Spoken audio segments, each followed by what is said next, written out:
When you pray, does your personal walk with God change the effectiveness of your prayer?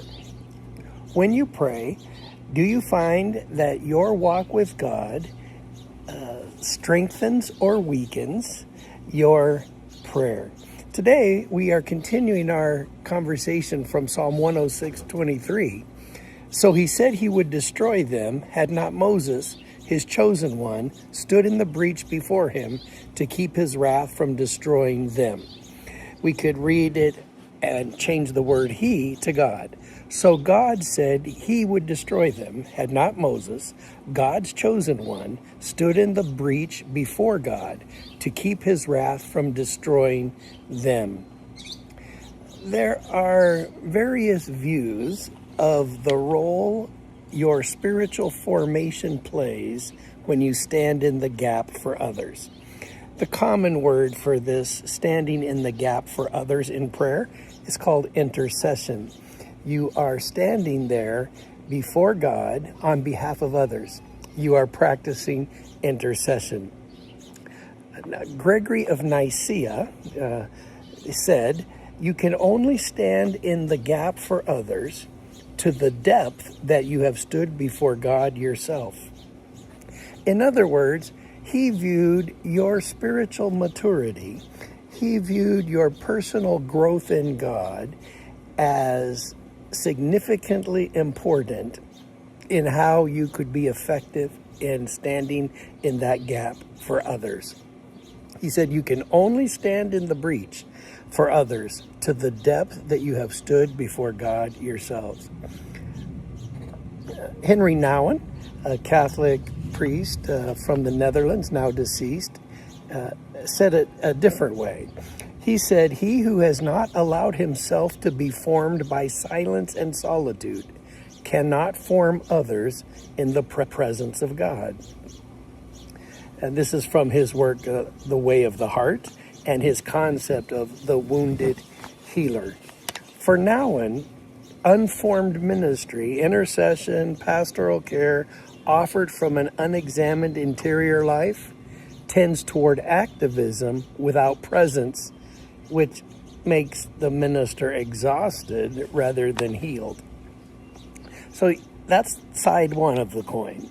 Side one of the coin is that until God has done a deep work in your life, you can't do a deep work in the gap in other people's lives. However, the other side of the coin is represented by a guy named Karl Barth. He pushes back against this, that says that any connection of prayer to the person rather than, or your spiritual state of the prayer, rather than on the faithfulness of God, is dangerous. To tie the power of prayer to the formation of the prayer risks a subtle but serious works righteousness of spiritual experience, as if God responds more readily to the prayers of the deeply formed than the newly converted or the spiritually dry. Excuse me. So, which one is it? Is it like Gregory of Nyssa, where he says, you can only form people in intercession before God to the degree that you've been formed by God? Henri Nouwen, who says that until you've come from a place of silence and solitude, you cannot form others into the intercessory ministry. Or is it Barth? And there are many people on each side of this coin, by the way. Or is it Barth who says, no. God answers prayer regardless of your character, regardless of, and on matters of salvation, we know that. Save me, Lord.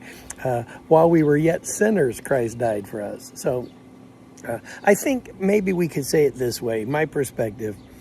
The depth of my encounter with God will shape the quality of my presence for others. So it's the depth of my encounter with God that will shape the quality of my presence with other people. If I'm little with God, I will be little for God when I'm with people. But it is Christ, it is our Lord, who stands in that gap from Psalm 106, verse number 23. that I'm not the gap holder, as it were. I come along and stand in the gap with Jesus, and he holds the gap. And in that process, with what Gregory of Nyssa and Henri Nouwen, we bring what we have, and God supplies what we lack. So the notion of Gregory of Nyssa, you bring what you have, and the notion of Karl Barth, he supplies what you lack, is kind of where I land, where both are important parts of the coin. Now, let's say you are praying for a child that is far from God, and your formation before God has some influence on what you bring to your child.